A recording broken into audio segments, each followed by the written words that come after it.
Salut, je me trouve actuellement à la Rafa Nadal Academy et je profite d'une petite pause entre deux entraînements pour te parler d'un sujet super important au tennis, la gestion de la colère. Alors quand on s'énerve en plein match, évidemment ça se voit, on s'expose. C'est comme être à découvert sur un champ de bataille, on s'expose face à l'adversaire. Le moment, évidemment, est donc toujours critique. Mais est-ce forcément problématique? Pour la très grande majorité des joueurs, oui, mais pour quelques-uns, non. Alors quelles sont les raisons? On va creuser un petit peu la question et tu vas voir, c'est vraiment intéressant d'approfondir. Tout d'abord, il faut savoir que la colère est une émotion qui fait partie des émotions universelles propres à tous les humains. Alors une émotion, c'est quoi?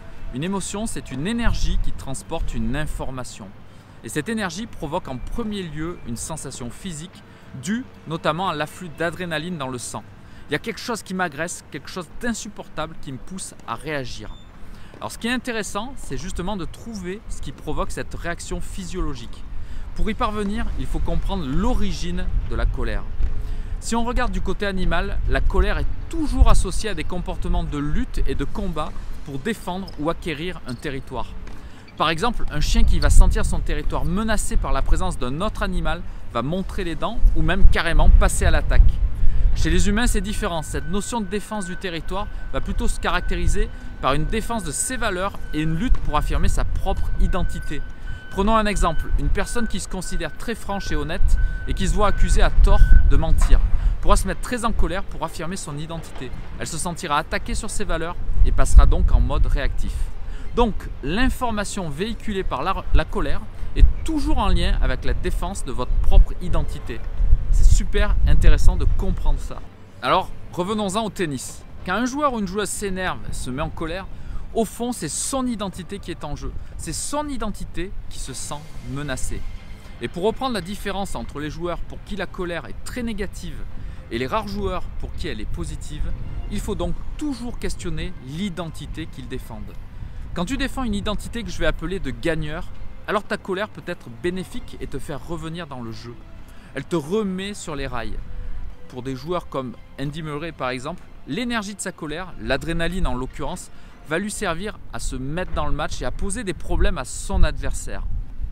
Dans les autres cas, la colère va se retourner contre les joueurs eux-mêmes. Ils vont sortir du match. La question est alors, quelle identité sont-ils en train de défendre? Très souvent, il s'agit d'une identité liée à l'image idéale qu'ils aimeraient montrer. Ils ne sont pas dans le match, ils sont dans l'image ou dans l'image du match. Ils s'énervent en ayant l'air de dire aux spectateurs, au coach ou à l'entourage « Normalement, je joue nettement mieux que ça ». Défendre ce genre d'identité n'a jamais fait gagner des matchs. Ça ne fait qu'entretenir un processus de victimisation très néfaste pour le joueur.